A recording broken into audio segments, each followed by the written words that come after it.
egresada del Instituto Tecnológico de Orizaba en la materia de ambiental. Desde hace 15 años formamos la empresa TDA Ingeniería. Estamos aquí en Cancún. Nosotros nos dedicamos a lo que es el tratamiento de agua potable, piscinas y agua residual.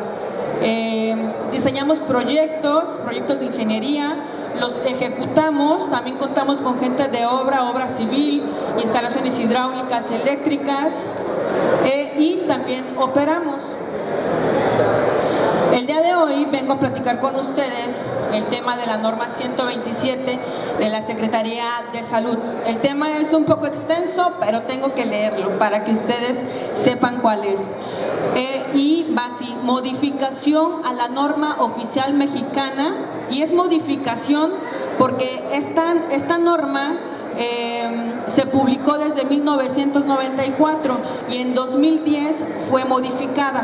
Por eso el nombre completo es Modificación a la Norma Oficial Mexicana NOM 127 SSA 1 1994.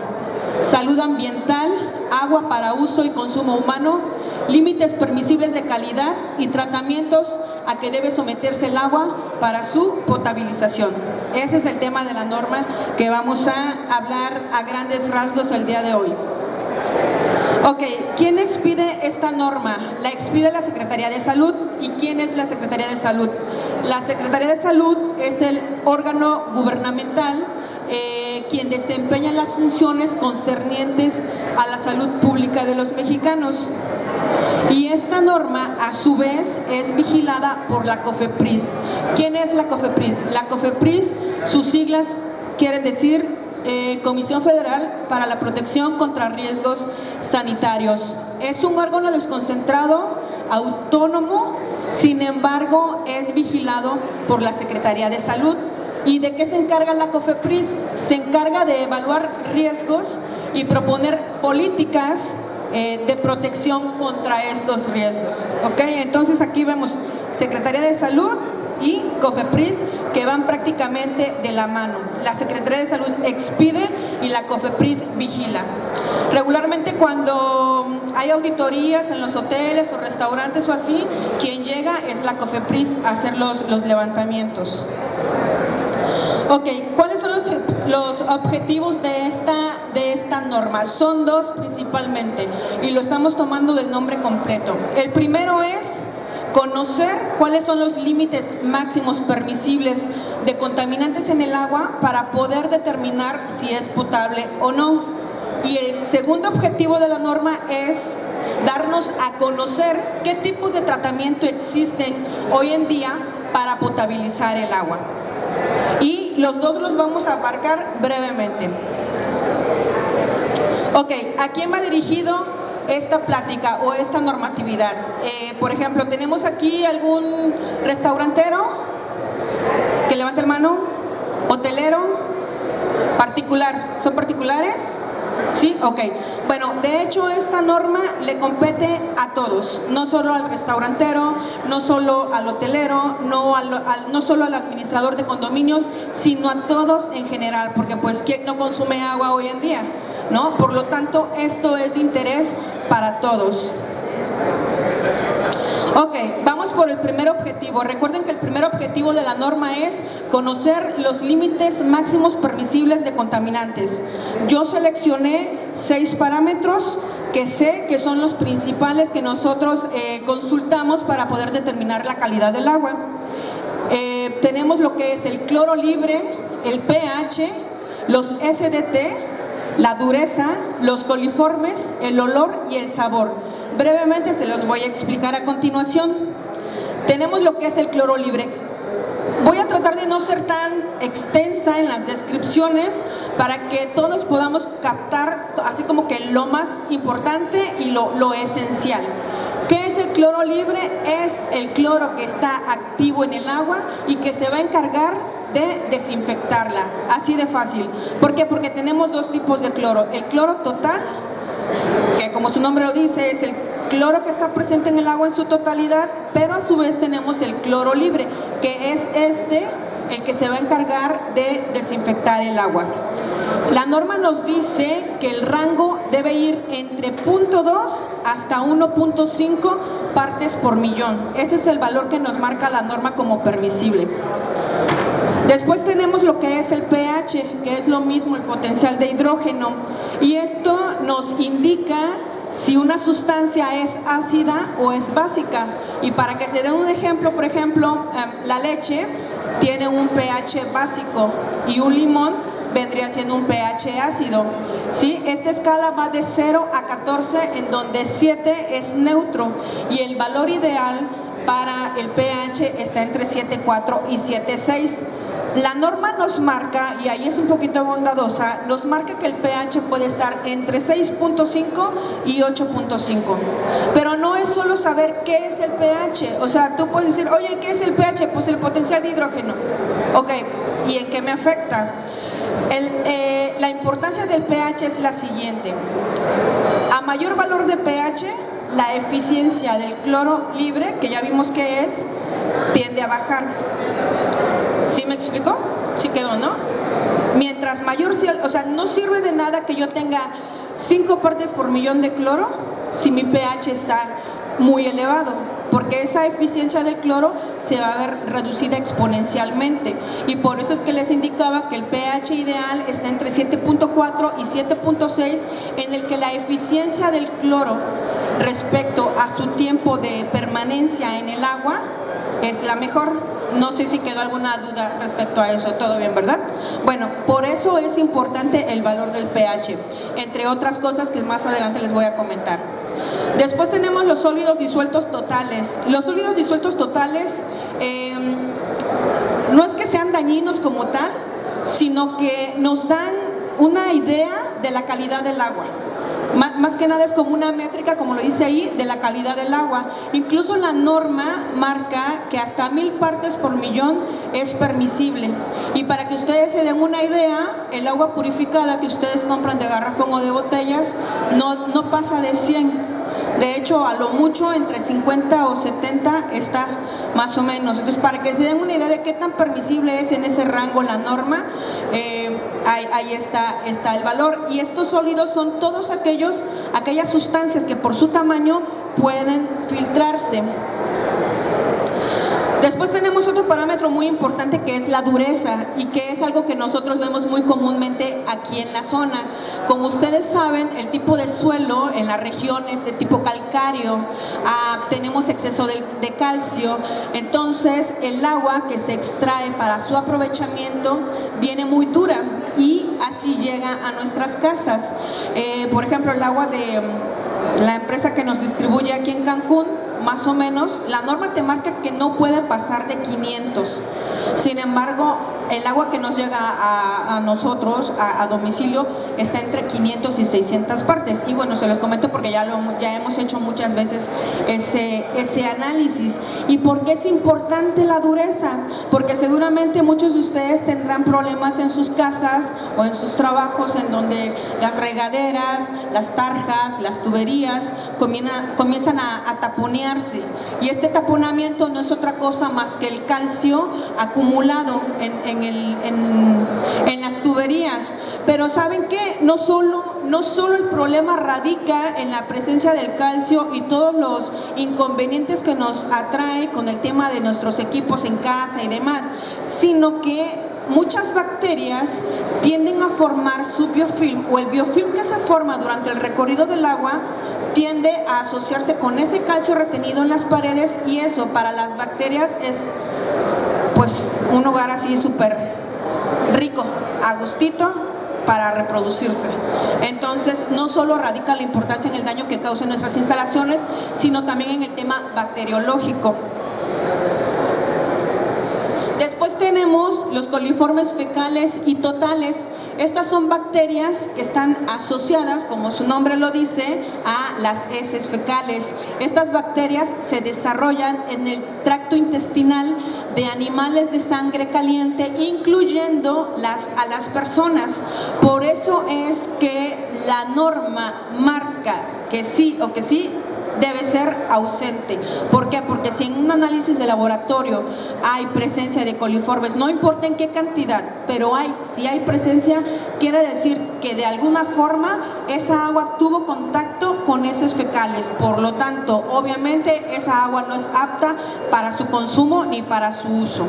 Entonces, bueno, ahí tenemos coliformes fecales y coliformes totales. Después tenemos otros parámetros que ya son más de tipo organoléptico y es como que más subjetivo. Estamos hablando específicamente, por ejemplo, del olor y el sabor, que simplemente tiene que ser agradable a la mayoría de las personas que tengan contacto con esa agua, siempre y cuando no exista alguna prueba de laboratorio que marque que en algún parámetro de los ya mencionados anteriormente esté fuera de rango. No sé si me expliqué. O sea, puede ser que a mí me gusta esta agua, pero esa agua ya está comprobada que está contaminada, bueno, o sea, no se acepta como válida. Les quiero hacer mención que estos parámetros que les acabo de mencionar son solamente, les mencioné 5, ¿no? Pero la norma marca muchísimos más de esos, que obviamente no podría yo atacarlos en los 40 minutos que tenemos, pero básicamente esos son los más importantes. No sé si alguien tenga alguna pregunta respecto a los parámetros que les comenté, de sólidos, cloro libre.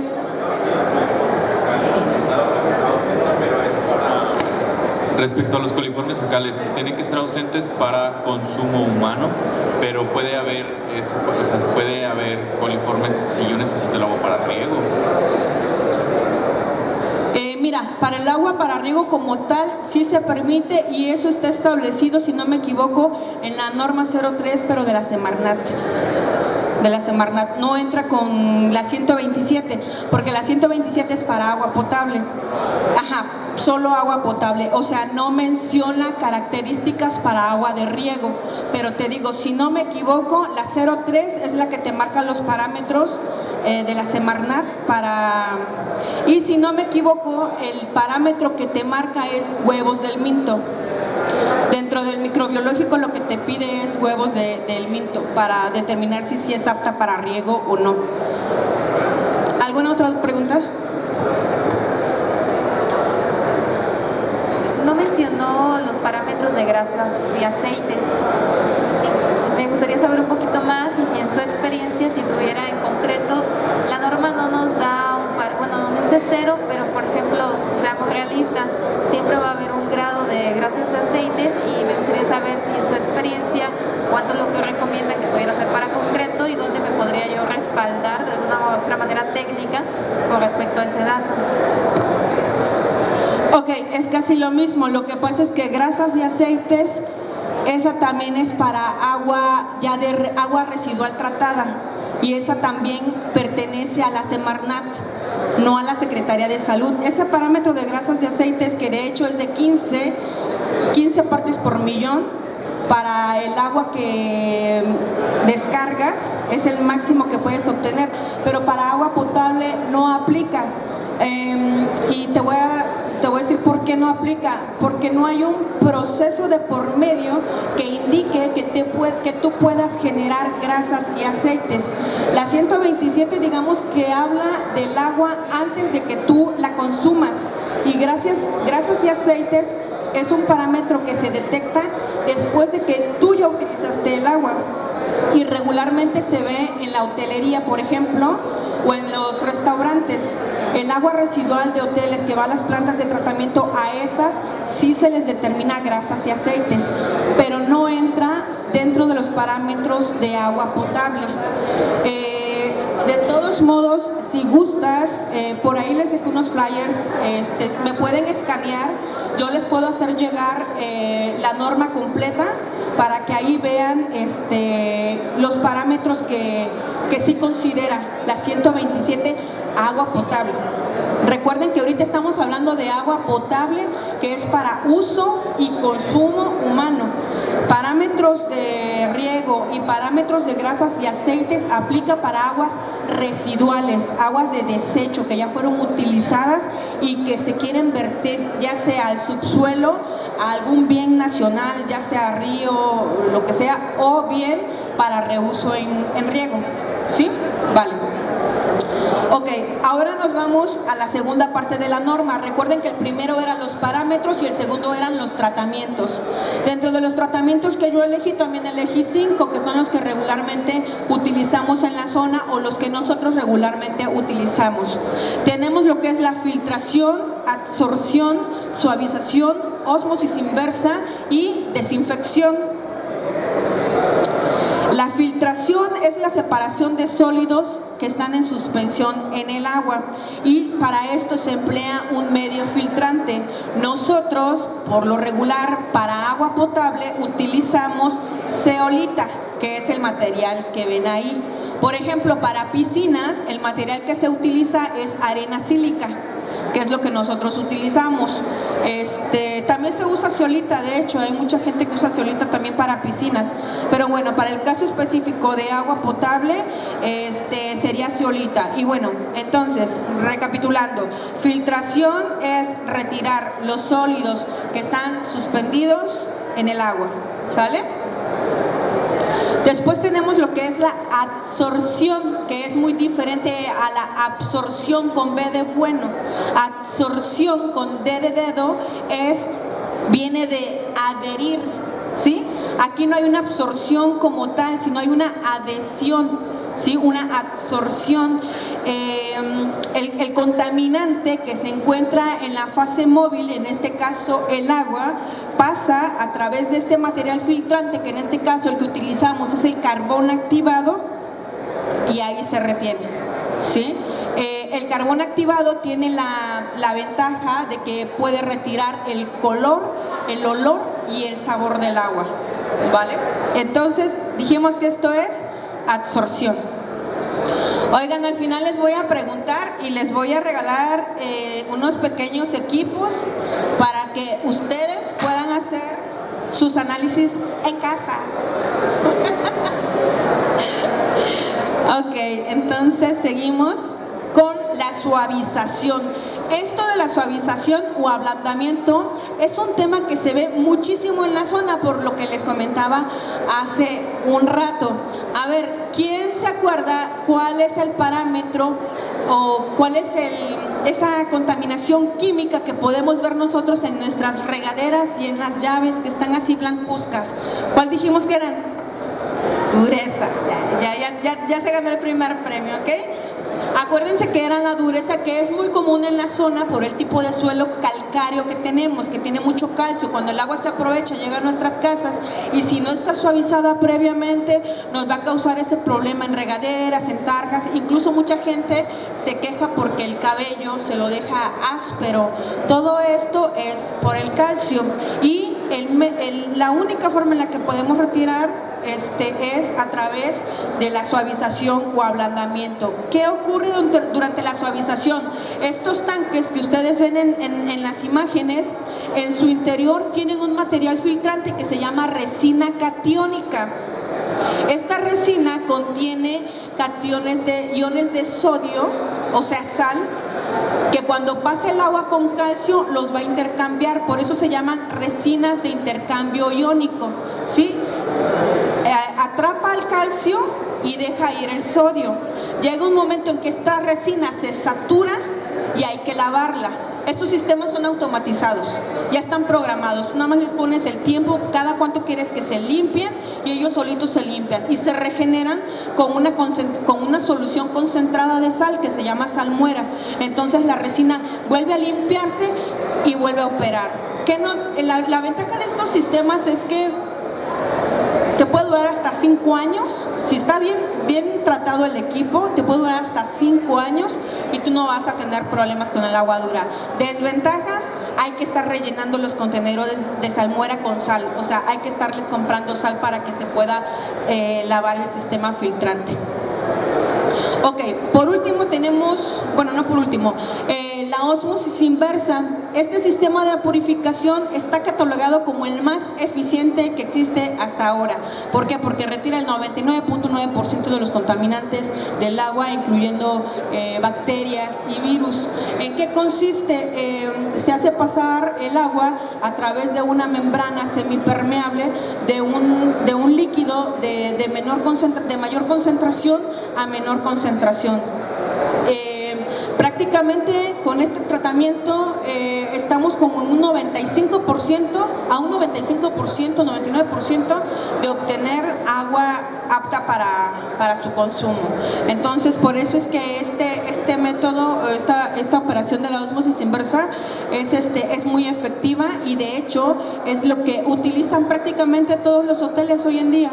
Muy pocos son los hoteles que compran agua. Ya actualmente lo que la hotelería hace es extraer agua del subsuelo, pasarla por el tratamiento que ya les expliqué, que era la filtración con zeolita, absorción con el carbón activado, suavización o ablandamiento, y finalmente la ósmosis inversa. Eso es básicamente en lo que consiste el tren de filtración para que el agua que hoy en día se consume en los hoteles esté 100% libre de contaminantes. Por último, tenemos lo que es la desinfección, que es extraer o desactivar o eliminar todos aquellos contaminantes patógenos que nos pueden generar enfermedades, sobre todo gastrointestinales. Yo siempre que hablo acerca de esta norma, siempre me gusta comentarle a la gente que me hace el favor de escucharme, que estos conocimientos o estas normas no habría que tirarlas a la ligera, ¿no? Son cuestiones que realmente son muy importantes. Quizá la mayoría de ustedes en algún momento han tenido conocimiento de incidentes o accidentes con personas que por consumo de agua contaminada han padecido de enfermedades o incluso han llegado hasta la muerte. Entonces, por eso es que es importante este tema y el conocer, ¿no?, que todo lo que existe detrás de un vaso de agua que ustedes están consumiendo en un centro de consumo, en un restaurante, en un hotel, todo lo que hay detrás de ese vaso de agua, ¿no? Porque muchos confiamos plenamente en que todo está bien, no pasa nada, pero sí pasa mucho. Y una de esas cuestiones es precisamente el tema de las enfermedades que se contraen por el consumo de agua sucia. Lo más cotidiano para desinfectar es el hipoclorito de sodio al 13%, que es lo que más se utiliza precisamente porque la norma lo marca. Si se acuerdan, al principio yo les comenté que el cloro libre es el cloro que se encarga de desinfectar y que tiene que estar en un valor de 0.2 a 1.5 partes por millón, ¿vale? Hay otras personas que utilizan, por ejemplo, para las purificadoras de agua, lámpara ultravioleta, porque el agua embotellada pues no debería ir con cloro presente. Entonces utilizan lámparas ultravioleta que igual sirven para inactivar los microorganismos patógenos. Pues eso fue todo. Yo creo que me fui súper rápido. No sé si alguien tenga alguna duda. ¿Alguien tiene alguna duda? ¿Alguna pregunta?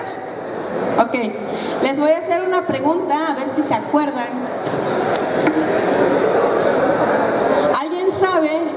Este es un kit para medir el cloro y el pH de su agua. En su casita, cuando les llegue el agua ahí y quieren saber si en verdad es potable, si sí trae cloro o no trae nada y cómo anda el pH, díganme en qué rango marca la norma que debe estar el pH. ¿Perdón? Entre 7.4 y 7.6. Es que comenté que ese era el ideal, pero la norma es bien específica en el rango. ¿Estás de acuerdo? Sí, lo siento. Sí, es de 6.5 a 8.5. Y bueno, a ti también te debía uno, ¿verdad? El de dureza. Muéstranoslo. Estos aparatitos aparatos son muy sencillos de utilizar, incluso en los restaurantes, que la autoridad les pide tener su bitácora sí o sí de cómo es el cloro y el pH del agua. Acuérdense que siempre tienen que utilizar el método del DPD, no utilicen el de ortotolidina, porque aparte de que ya no está permitido, no marca el cloro libre, solo marca el cloro total. Ustedes necesitan estas pastillitas igual en casa. Entonces ustedes llenan su celda con agüita, meten los reactivos y les va a dar una coloración y ustedes van a hacer la comparativa con las escalas que están ahí enumeradas.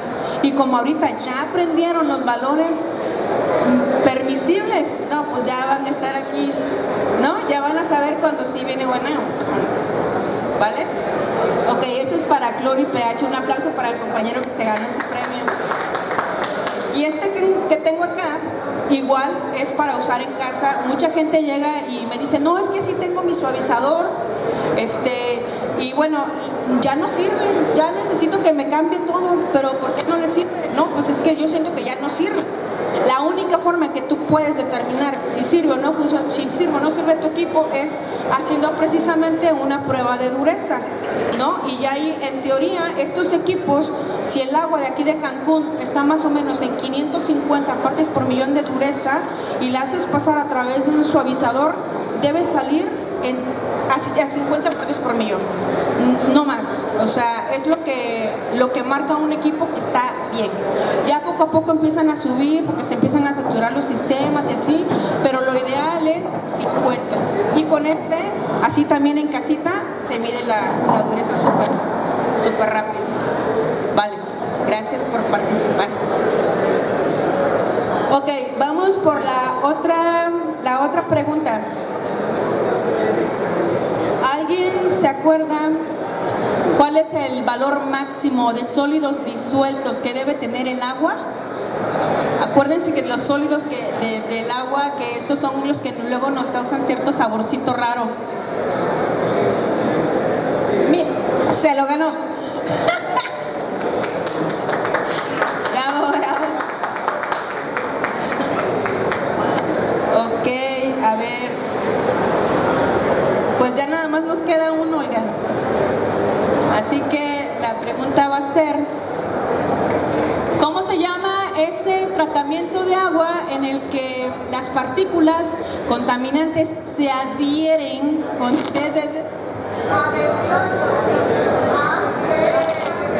que esa, ¿qué dijiste? A ver. Absorción. El correcto es absorción. Este aparatito nos sirve para medir el pH del agua, pero la ventaja es que es digital.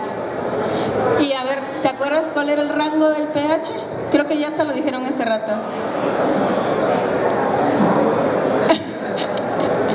De 6.5 a 8.5 y el ideal es 7.4 a 7.6, ¿vale? Un aplauso también.